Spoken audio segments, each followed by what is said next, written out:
दोस्तों नमस्कार, हर हर महादेव। स्वागत है आपका आज के इस अध्याय में। आप सुन रहे हैं शिव पुराण रुद्र संहिता। आज के अध्याय में आप सुनेंगे शिव की पूजन की विधि तथा उसका फल।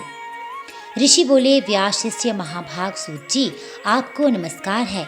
आज आपने भगवान शिव की बड़ी अद्भुत एवं परम पावन कथा सुनाई है। दयानिधि ब्रह्मा और नारद जी के संवाद के अनुसार आप हमें शिव पूजन की वह विधि बताइए जिससे यहाँ भगवान शिव संतुष्ट होते हैं। ब्राह्मण, क्षत्रिय, वैश्य और शूद्र सभी शिव की पूजा करते हैं। वह पूजन कैसे करना चाहिए?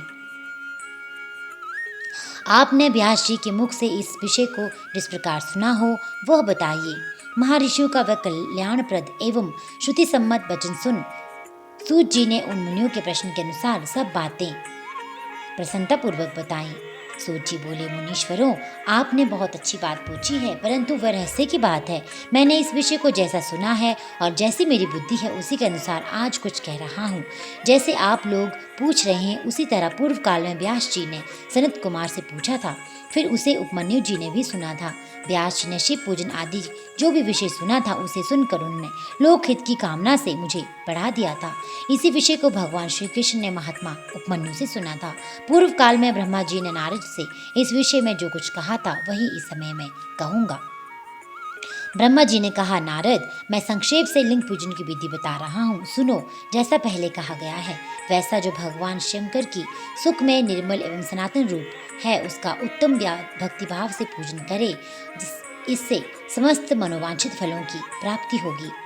दरिद्रता, रोग, दुख एवं शत्रु जनित पीड़ा, ये 4 प्रकार के पाप तभी तक रहते हैं जब तक मनुष्य भगवान शिव का पूजन नहीं करता। भगवान शिव की पूजा होते ही सारे दुख विलीन हो जाते हैं और समस्त सुखों की प्राप्ति हो जाती है। तत्पश्चात समय आने पर उपासक की मुक्ति भी हो जाती है। जो मानव शरीर का आश्रय लेकर मुख्यतः संतान सुख की कामना करता है उसे चाहिए कि वे संपूर्ण कार्यों और मनोरथों के साधक महादेव जी की पूजा करें। ब्राह्मण, क्षत्रिय, वैश्य और शूद्र भी संपूर्ण कामनाओं तथा प्रयोजनों की सिद्धि के लिए क्रम से विधि के अनुसार भगवान शंकर की पूजा करें। प्रातः काल ब्रह्म मुहूर्त में उठकर गुरु तथा शिव का चिंतन करके, तीर्थों का चिंतन करके भगवान विष्णु का ध्यान करें। फिर मेरा, देवताओं का, मुनि आदि का भी स्मरण चिंतन करके स्तोत्र पाठ पूर्वक शंकर जी का विधि पूर्वक नाम लें। उसके बाद शैया से उठकर निवास स्थान से दक्षिण दिशा में जाकर मल त्याग करें। पुनः एकांत में मलोत्सर्ग करना चाहिए। उसे शुद्ध होने के लिए जो विधि मैंने सुन रखी है उसी को आज कहता हूँ, मन को एकाग्र करके सुनो। ब्राह्मण गोदा की शुद्धि के लिए उसमें 5 बार शुद्ध मिट्टी का लेप करे और धोएं। क्षत्रिय 4 बार, वैश्य 3 बार, शूद्र 2 बार विधि पूर्वक गोदा की शुद्धि के लिए उसमें मिट्टी लगाएं। लिंग में भी 1 बार प्रयत्न पूर्वक मिट्टी लगानी चाहिए। तत्पश्चात बाएं हाथ में 10 बार और दोनों हाथों में 7 बार मिट्टी लगाकर धोएं। तात प्रत्येक पैर में 3-3 बार मिट्टी लगाएं। फिर दोनों हाथों में मिट्टी लगाकर धोएं। स्त्रियों को शूद्र की ही भांति अच्छी तरह से मिट्टी लगानी चाहिए। हाथ पैर धोकर पूर्ववत शुद्ध मिट्टी लें और उसे लगाकर दांत साफ करें। फिर अपने वर्ण के अनुसार मनुष्य दातुन करे। ब्राह्मण को 12 अंगुल की दातुन करनी चाहिए, क्षत्रिय 11 अंगुल, वैश्य 10 अंगुल और शूद्र 9 अंगुल की दातुन करे। ये दातुन का मान बताया गया है। मनुस्मृति के अनुसार काल दोष का विचार करके ही दातुन करें या त्याग दें। तात षष्ठी, प्रतिपदा, अमावस्या, नवमी, व्रत का दिन, सूर्यास्त का समय, रविवार तथा श्राद्ध दिवस ये दंत धावन के लिए परिचित है। इसमें दातुन नहीं करनी चाहिए। दातुन के पश्चात तीर्थ आदि में जाकर विधि पूर्वक स्नान करना चाहिए। विशेष देश काल आने पर मंत्रोच्चारण पूर्वक स्नान करना चाहिए। स्नान के पश्चात पहले आचमन करके वह धुला हुआ वस्त्र धारण करे। फिर सुंदर एकांत स्थल में बैठकर संध्या विधि का अनुष्ठान करें। यथा योग्य संध्या विधि का पालन करके पूजा का कार्य आरंभ करें। मन को स्थिर करके पूजा गृह में प्रवेश करें। वहाँ पूजा सामग्री लेकर सुंदर आसन पर बैठें। पहले न्यास आदि करके क्रमशः महादेव जी की पूजा करें। शिव की पूजा से पहले गणेश जी की पूजा, द्वारपालों की, दिक्पालों की भली भांति पूजा करके पीछे देवताओं के लिए पीठ स्थान की कल्पना करें अथवा अष्टदल कमल बनाकर पूजा द्रव्य के समीप बैठें और उस कमल पर ही भगवान शिव को समासीन करें।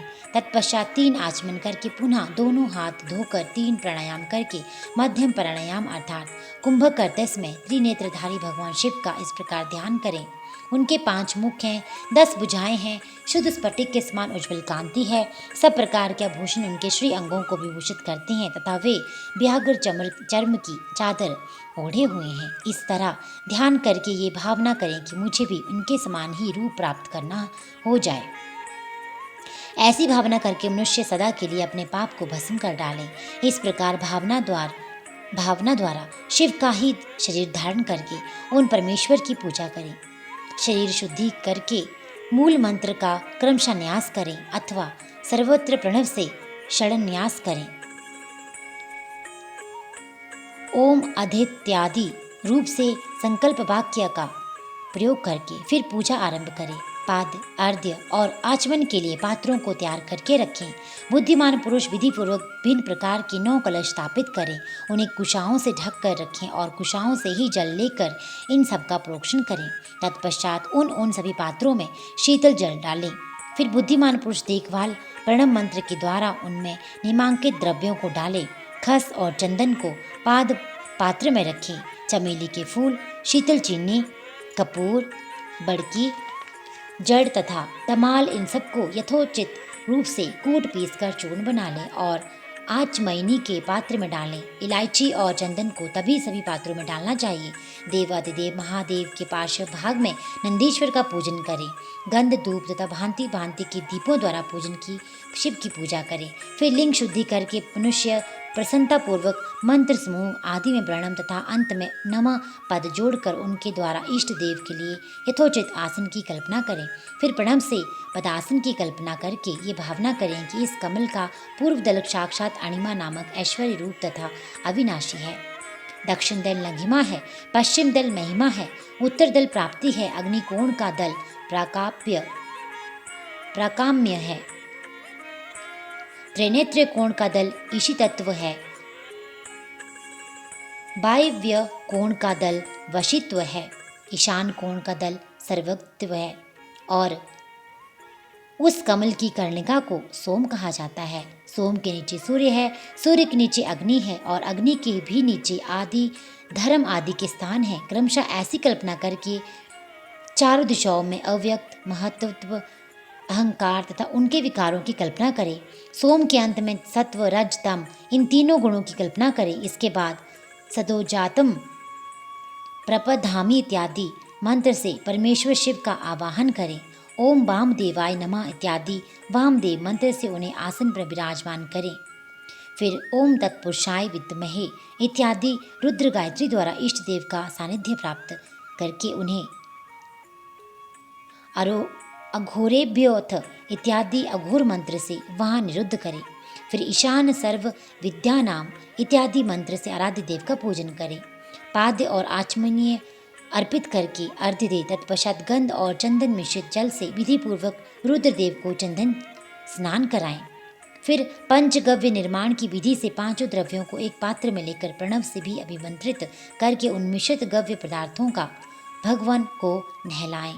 तत्पश्चात पृथक पृथक दूध, दही, मधु, गन्ने के रस, घी से नहलाकर समस्त अभिष्टों के दाता हितकारी पूजनीय महादेव जी का प्रणव के उच्चारण पूर्वक पवित्र द्रव्यों द्वारा अभिषेक करें। पवित्र जलपात्रों में मंत्रोच्चारण पूर्वक जल डालें। डालने से पहले साधक श्वेत वस्त्र उस जल को यथोचित रीति से छान लें। उस जल को तब तक न दूर करें जब तक इष्ट देव को चंदन न चढ़ा लें। तब सुंदर अक्षतों द्वारा प्रसन्नता पूर्वक शंकर जी की पूजा करें। उनके ऊपर कुश, अपामार्ग, कपूर, चमेली, चंपा, गुलाब, श्वेत कनेर, बेला, कमल, उत्पल आदि भांति भांति के अपूर्व पुष्प एवं चंदन आदि चढ़ाकर पूजा करें। परमेश्वर शिव के ऊपर जल की धारा गिरती रहे इसकी भी व्यवस्था करें। जल से भली भांति पात्रों द्वारा महेश्वर को नहलाएं। मंत्रोच्चारण पूर्वक पूजा करनी चाहिए, वह समस्त फलों को देने वाली होती है। तात अब मैं तुम्हें समस्त मनोवांछित कामनाओं की सिद्धि के लिए उन पूजा संबंधित मंत्रों की संक्षेप में बता रहा हूँ, सावधानी से सुनो। और इस प्रकार से उन्हें मंत्रों की विधि भी बताई गई।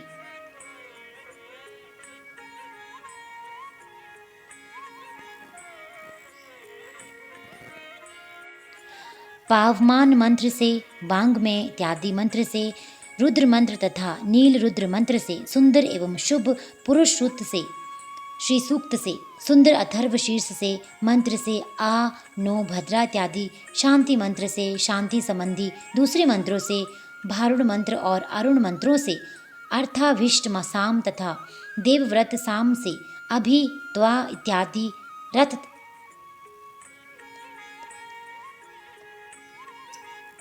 रथंतर साम से पुरुष सूक्त से मृत्युंजय मंत्र से तथा पंचाक्षर मंत्र से पूजा करें। 1 सहस्त्र अथवा 101 जलधाराएं गिराने की व्यवस्था करें। ये सब वेद मार्ग से अथवा नाम मंत्रों से करना चाहिए। तदनंतर भगवान शंकर के ऊपर चंदन और फूल आदि चढ़ाएं। प्रणव से ही मुखवास आदि अर्पित करें। इसके बाद जो स्फटिक मणि के समान निर्मल, निष्कल, अविनाशी, सर्वलोक कारण, सर्वलोकमय परमदेव हैं, जो ब्रह्मा, रुद्र, इंद्र और विष्णु आदि देवताओं की भी सृष्टि में नहीं आते, वेद वेता विद्वानों ने जिन्हें वेदांत में मन वाणी के अगोचर बताया है, जो आदि मध्य और अंत से रहित तथा समस्त रोगियों के लिए औषध रूप हैं, जिनकी शिवतत्व के नाम से ख्याति है तथा जो शिवलिंग के रूप में प्रतिष्ठित हैं, उन भगवान शिव का शिवलिंग के मस्तक पर प्रणव मंत्र से ही पूजन करें। धूप, दीप, नैवेद्य, सुंदर तांबुल एवं सुरमय आरती द्वारा यथोक्त विधि से पूजा करके स्तोत्रों तथा अन्य नाना प्रकार के मंत्रों द्वारा उन्हें नमस्कार करें। फिर अर्घ्य देकर भगवान के चरणों में फूल बिखेरें और साष्टांग प्रणाम करके देवेश्वर शिव की आराधना करें। फिर हाथ में फूल लेकर खड़ा हो जाए और दोनों हाथ जोड़कर निम्नलिखित मंत्रों से सर्वेश्वर शंकर की पुनः प्रार्थना करें।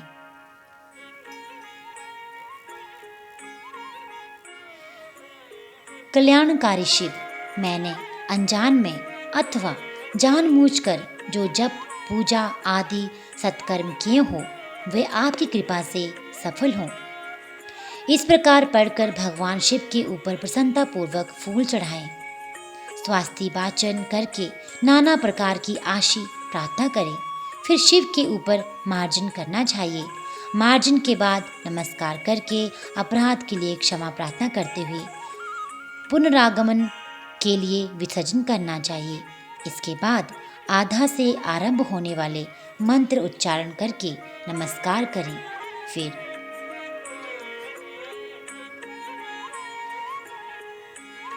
संपूर्ण बताई गई भाव से विभोर होकर इस प्रकार प्रार्थना करें।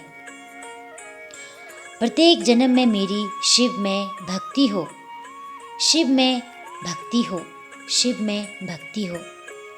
शिव के सिवा दूसरा कोई मुझे शरण देने वाला नहीं हो। महादेव, आप ही मेरे लिए शरणदाता हैं। इस प्रकार प्रार्थना करके संपूर्ण सिद्धियों के दाता देवेश्वर शिव का पराभक्ति के द्वारा पूजन करें। विशेषतः गले की आवाज़ से भगवान को संतुष्ट करें। फिर सपरिवार नमस्कार करके अनुपम प्रसन्नता का अनुभव करते हुए समस्त लौकिक कार्य सुखपूर्वक करता रहे। जो इस प्रकार शिव भक्ति परायण हो, प्रतिदिन पूजन करता है, उसे अवश्य ही पग पग पर सब प्रकार की सिद्धि प्राप्त होती है। वह उत्तम वक्ता होता है तथा उसे मनोवांछित फल निश्चय ही प्राप्त होता है। रोग, दुख, दूसरों के निमित्त होने वाला उद्वेग, कुटिलता तथा विष आदि के रूप में जो जो कष्ट उपस्थित होता है, उसे कल्याणकारी परम शिव अवश्य नष्ट कर देते हैं। उस उपासक का कल्याण होता है। भगवान शंकर की पूजा से उसमें अवश्य सद्गुणों की वृद्धि होती है। ठीक उसी तरह जैसे शुक्ल पक्ष में चंद्रमा बढ़ते हैं, मुनिश्रेष्ठ नारद, इस प्रकार मैंने शिव की पूजा का विधान बताया है। अब तुम क्या सुनना चाहते हो? कौन सा प्रश्न पूछना चाहते हो? नारद जी बोले, ब्राह्मण प्रजापते, आप धन्य हैं, क्योंकि आपकी बुद्धि भगवान शिव में लगी हुई है। विधे, आप पुनः इसी विषय का सम्यक प्रकार से विस्तार पूर्वक वर्णन कीजिए। ब्रह्मा जी ने कहा, तात, एक समय की बात है, मैं सब ओर से ऋषियों तथा देवताओं को बुलाकर उन सबको क्षीर सागर के तट पर ले गया, जहाँ सबका हित साधन करने वाले भगवान विष्णु निवास करते हैं। वहाँ देवताओं के पूछने पर भगवान विष्णु ने सबके लिए शिव पूजन ही श्रेष्ठता बतलाकर ये कहा कि एक मुहूर्त या एक क्षण भी जो शिव का पूजन नहीं किया जाता वही हानि है, वही महान छिद्र है, वही अंधापन है, वही मूर्खता है। जो भगवान शिव की भक्ति में तत्पर है, जो मन से उन्हें प्रणाम करता है और उन्हीं का चिंतन करते हैं, वे कभी दुख के भागी नहीं होते। जो महान सौभाग्यशाली पुरुष मनोहर भवन सुंदर आभूषणों से विभूषित स्त्रियां, जितने से मन को संतोष हो उतना धन, पुत्र पौत्र आदि संतति, आरोग्य, सुंदर शरीर, अलौकिक प्रतिष्ठा, स्वर्गीय सुख, अंत में मोक्ष रूपी फल तथा परमेश्वर शिव की भक्ति चाहते हैं, वे पूर्व जन्मों के महान पुण्य से भगवान सदाशिव की पूजा अर्चा में प्रवृत्त होते हैं। जो पुरुष नित्य भक्ति परायण हो, शिवलिंग की पूजा करता है, उसको सफल सिद्धि प्राप्त होती है तथा वह पापों के चक्कर में नहीं पड़ता। भगवान के इस प्रकार उपदेश देने पर देवताओं ने उन श्री हरि को प्रणाम किया और मनुष्यों की समस्त कामनाओं की पूर्ति के लिए उनके शिवलिंग देने के लिए प्रार्थना की। मुनिश्रेष्ठ उस प्रार्थना को सुनकर जीवों के उद्धार में तत्पर रहने वाले भगवान विष्णु ने विश्वकर्मा को बुलाकर कहा, विश्वकर्मन, तुम मेरी आज्ञा से संपूर्ण देवताओं को सुंदर शिवलिंग का निर्माण कर दो। तब विश्वकर्मा ने मेरी और श्री हरि की आज्ञा के अनुसार उन देवताओं को उनके अधिकार के अनुसार शिवलिंग बनाकर दिए। मुनिश्रेष्ठ नारद, किस देवता को कौन सा शिवलिंग प्राप्त हुआ, इसका वर्णन आज मैं कर रहा हूँ, उसे सुनो। इंद्र पद्मराग मणि के बने हुए शिवलिंग की और कुबेर सुवर्णमय शिवलिंग की पूजा करते हैं। धर्म पीतमणि में पुखराज के बने हुए लिंग की तथा वरुण श्याम वर्ण के शिवलिंग की पूजा करते हैं। भगवान विष्णु इंद्र नीलमय तथा ब्रह्मा हेममय लिंग की पूजा करते हैं। मुने, विश्ववेद देवगण चांदी के शिवलिंग की, वसुगण पीतल के बने हुए शिवलिंग की तथा दोनों अश्विनी कुमार पार्थिव लिंग की पूजा करते हैं। लक्ष्मी देवी स्फटिकमय लिंग की, आदित्यगण ताम्रमय लिंग की, राजा सोम मोती के बने हुए लिंग की तथा अग्निदेव वज्र यानी हीरे की लिंग की उपासना करते हैं।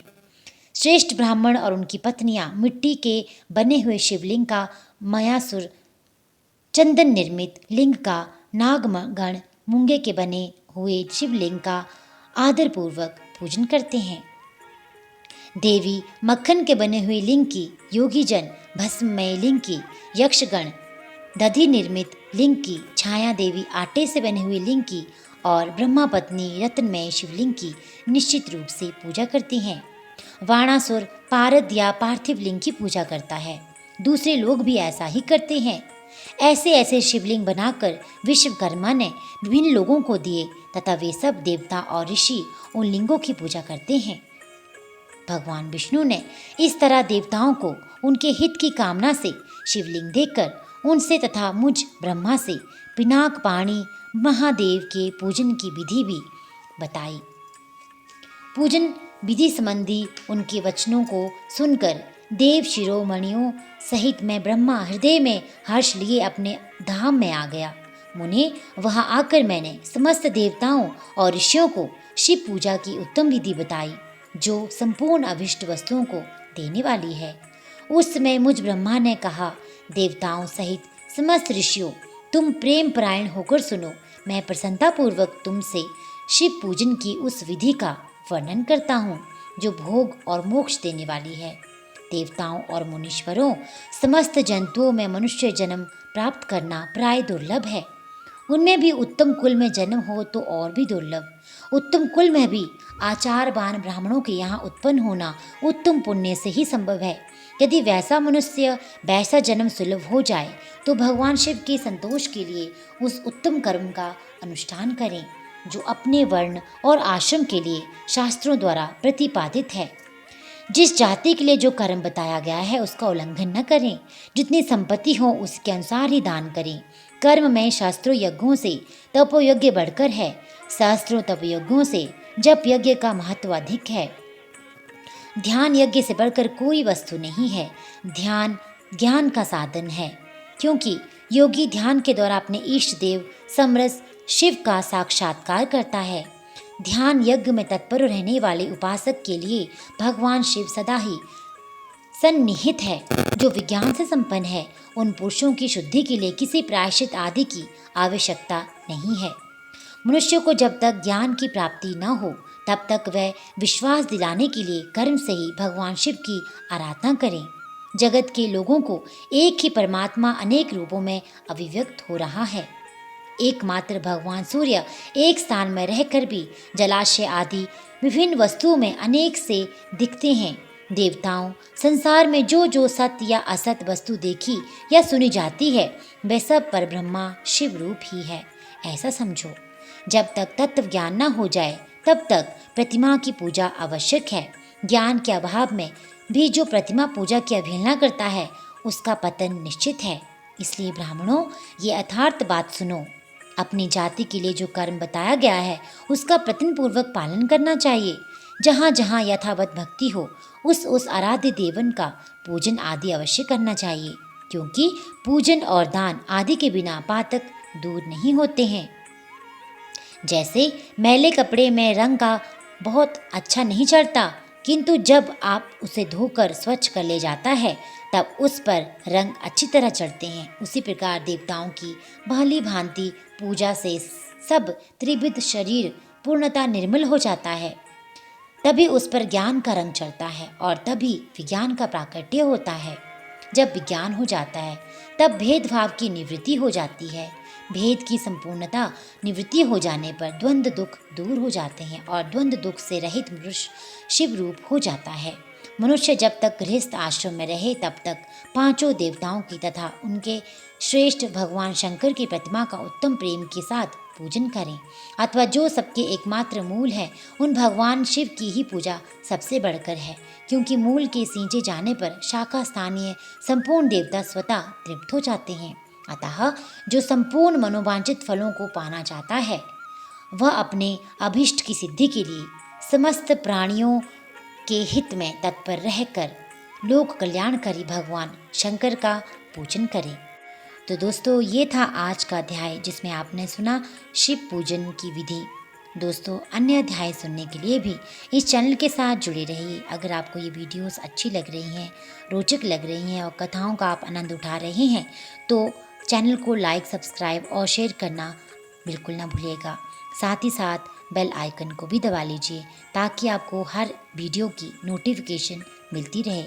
आपका दिन शुभ हो। हर हर महादेव।